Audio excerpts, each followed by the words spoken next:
Thank you, Ambassador Revere, for your insightful remarks, your support of our work, and leading the field in women and security in Washington and beyond. Again, I'm Kim Donovan. I'm the director of the Economic Statecraft Initiative within the Geoeconomic Center here at the Atlantic Council. And one of our core areas of research within the Geoeconomic Center is that of the role of women in building resilient economies. I'm very excited to be introducing our first panel, which will be discussing Ukraine. We are going to, following our Ukraine panel, we will be discussing Sudan, and then we will explore aspects of innovation and positive economic statecraft and what international partners in civil society and the private sector can do to foster a more resilient, diverse, and equitable post-conflict economy that enables and empowers women.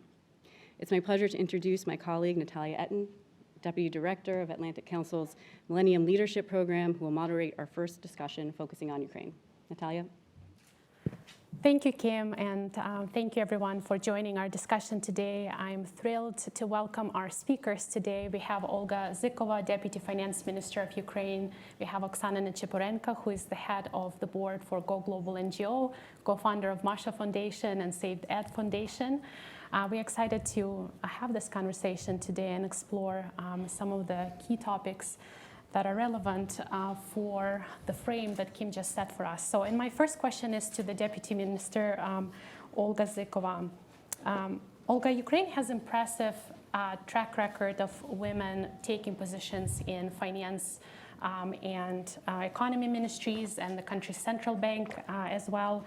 So I wonder if you could help us learn how has gender inclusion in the government helped contribute Ukraine's incredible resilience, and how might it help Ukraine's in recovery and reconstruction as well? Thank you, Natalia, and thank you for having me today. It's a great honor and pleasure to participate in this event. Actually, you rightly said, we witness the situation when actually the political, governmental, administration circles are being chaired by women now in Ukraine. And actually itself, the women leadership concept is quite a complicated one. But wartime women leadership concept is by far more complicated. It requires courage. It requires immensely strong attitude and persistence. And women leadership is actually now a fundamental Ukrainian nation's fabric. Because actually, if you take a look what spheres are being led by women in Ukraine now, it is starting from demining and towards moving the country to the European integration. It is from attracting foreign investments and external funding towards reorientation of the people who suffered from occupied territories and advocating for their rights. All the spheres that I mentioned are being led by women in Ukraine. And if you ask me why, to my point of view, it happens now and why it is important for this path to be followed further through, is that women in Ukraine are having jointly the model of leadership which is combined of strength and empathy. And this is where I think it is one of the strongest bonds that the country has, especially under the wartime perspective. And on other fronts, it's the bravery which is among teachers, among doctors, volunteers.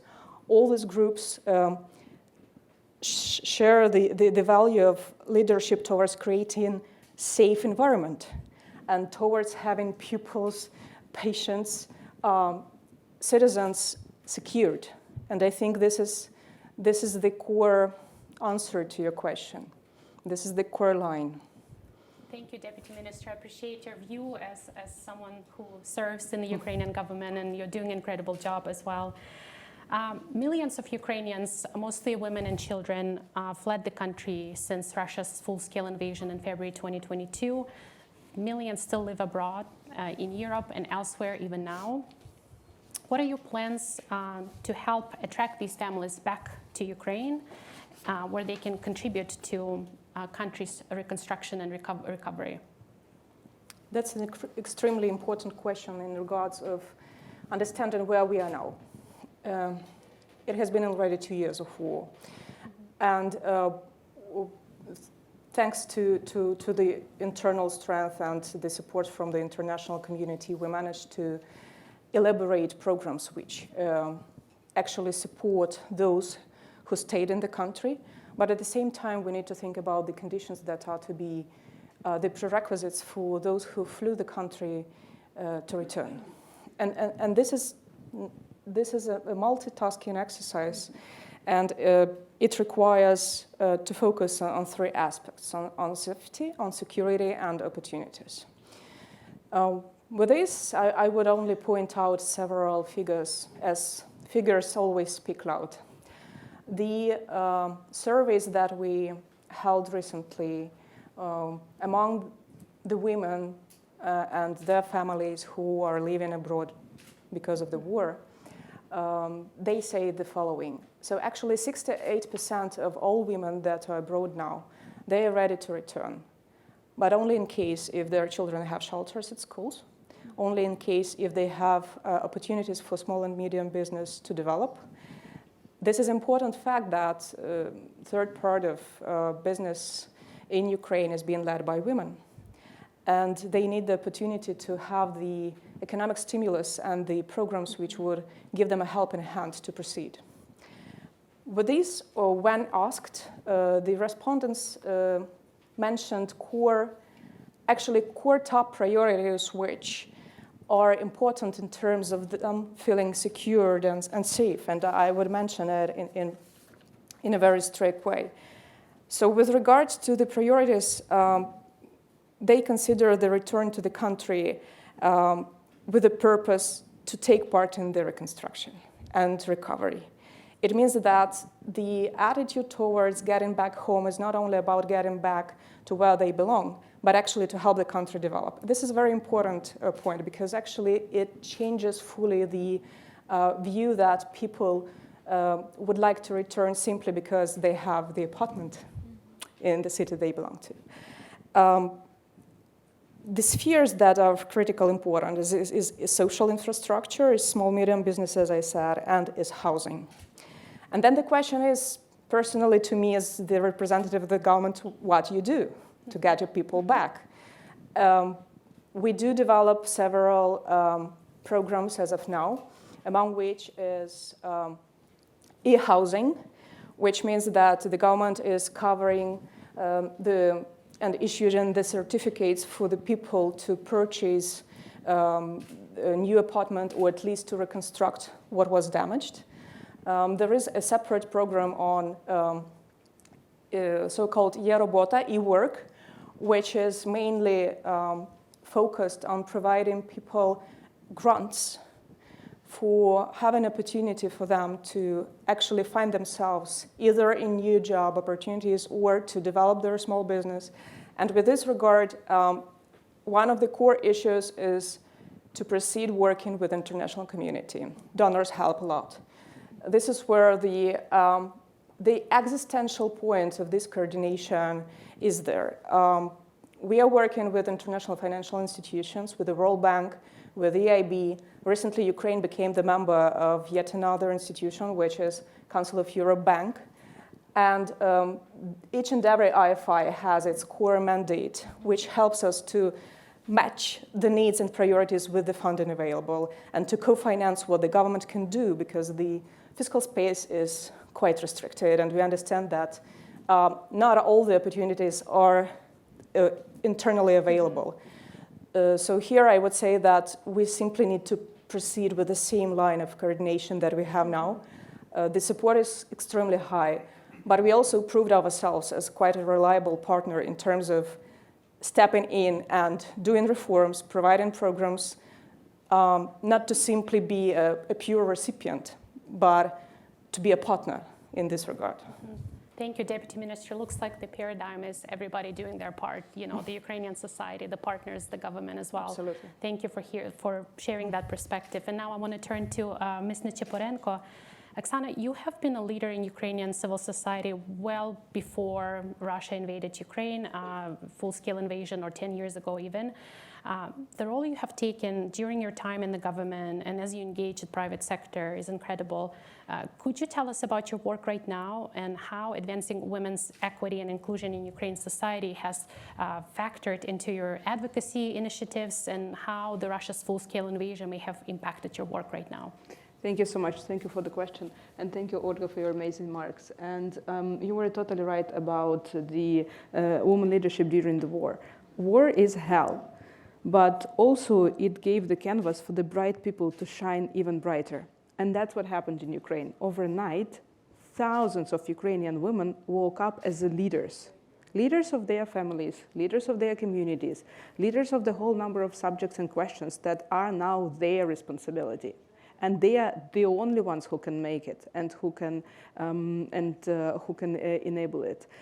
We always say that Ukrainians have two goals: for Ukraine to win, and for Ukrainians to survive until our army is winning.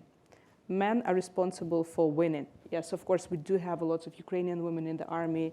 It's absolutely outstanding. But we also do understand that the majority of Ukrainian women are the ones who are responsible for us surviving and for us having the future to fight for.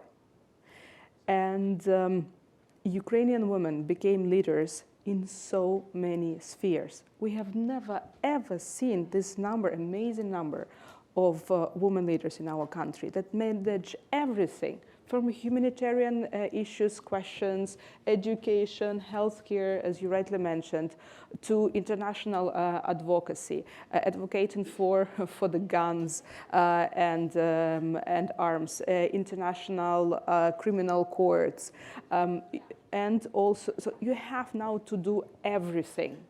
And we have no doubt that Ukrainian women will be rebuilding Ukraine. We will have less of men. They will be in a very difficult psychological situation. And women are crucial in this role. It's also very important to understand that the mission of our one of our organizations that I lead, if we are talking about women, we say that our mission is to revive women in order for women to revive Ukraine. And in order to do that, we all are victims of war in this or that option, because I don't know how you are, but we are all a bit, I mean, we are still afraid to hear some sounds here, loud sounds and stuff. So, I mean, we are a bit, we are already not normal. I mean, that ship has sailed. And in order for us to talk about economic empowerment and economic revival, we understand that the first task is to psychologically rehabilitate women. And then the second step is to give them economic empowerment. Because you need to, for the one who lost everything, they also started to lose themselves. And this is very, very important, the first step, to help them psychologically. That's why that's one of the major priorities of Ukrainians now, psychological rehabilitation of women victims of war. And after they feel and start finding themselves again, this is the second priority. That's the first question that they started asking after finding some ground, like, okay, now I'm responsible for everything. What can I do? What skills can I get? What else should I know in order to? That's why the number of Ukrainian women who are now opening private businesses is outstanding. The number of Ukrainian women who are now taking the grants and loans for them is also beyond all of the levels. And this is some support that we also need from you. We need to help to enable them. All the skills, all the opportunities, all the crazy ideas that you had maybe in your other organizations or in other countries, all the experience that you have, we are open for that. We have never, ever been more open than now. We are thirsty for ideas. We are thirsty for the resources because it's on us. It's our country. We have nowhere to flee to. As Olga rightly mentioned, the majority of Ukrainians want to go back home. But the idea is that now the mission is we have no right to rebuild the way that we had with some Soviet past, and some bad things should stay there. In order for us to build new future, we also need new skills and new knowledge and new opportunities. War gave us this, I wouldn't say it's opportunity, it's an obligation to win, but also to rebuild the new dream for us. So that's why women do play a crucial role. And what is also important for us, that all these opportunities that we got now, and all the roles that we are playing now, we need to ensure that it's not just because of the war, that after the victory and after the rebuilding, those roles, those rights, those opportunities are embedded in the society. And this is also one of our major tasks. I appreciate your comments. Very inspiring to hear that perspective. We have just one final question. You touched on this, Oksana, already, but I still want to phrase this question and see if Olga as well has something to contribute. What are some of the issues holding women back or enabling women to advance economically? Actually, we are answering these questions now at the critical moment of time, because actually those questions should have been answered by far earlier. But actually, as Oksana said, the war gave us the obligation, but in this particular regard, it also gives us the opportunity to get better as the government, as administration, to work with citizens in a more open way. And I think that what will help us is actually to define what mistakes have been done before.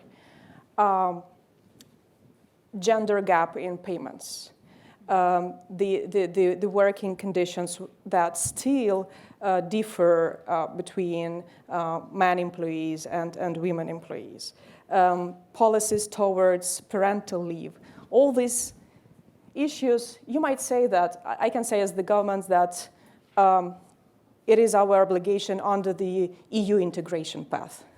But as the citizen, I want to say that it is our obligation just because of the proper, smart, and brave society to walk in the same path as progressive countries do. And here we already started work towards elaborating some initiatives. For instance, we will implement the national strategy towards bridging the gender pay gap for the period by 2030. And we started with the initiative called Of Course You Can. It's strange, but I'm also part of the situation when sometimes I need someone to tell me that, of course I can. It's not because that I do not have enough experience and knowledge or expertise, or I'm afraid to ask questions. It's about self-assessment and self-criticism towards knowing that you can do some things better, but you lack time or you lack the same expertise, let's say. So these are the initiatives. This is only one example, but we are working towards the strategy of the gender matter quite precisely, because we understand that it will include the issues that have been stumbling blocks for women for many years in Ukraine. And getting back to the point of building back better, it is also part and parcel of this building, because actually sometimes you need to start from scratch and to do important things, starting from reforms, going to NGOs work with the citizens to make things better, and it requires quite a sophisticated approach, but it is there already. And I just also wanted to add that you are absolutely right. The major limitations that we are having, they are here. Because the war showed us there is nothing impossible for Ukrainian women to do. We can do everything. We survived. It's already the third year of fighting. We are still fighting. We are here. So that's the major problem. And also one of the major tasks that we are now having in Ukraine, to showcase these examples of women leadership to Ukrainian women, for them to understand that it's not only because the war. The war just was, the trigger for you to show what you can and whom you can be, whom you should be. And but it's about building the long-term policies and opportunities and strategies that will make sure that we'll have that. And that should be one of the victories of war. The women leadership in Ukraine should be one of our victories too. I cannot agree more. Yes, we can is a good ending to our conversation. Deep gratitude to Deputy Minister of Finance Olga Zykova and Oksana Nechiporenko for joining our panel discussion today. Thank you. Thank you.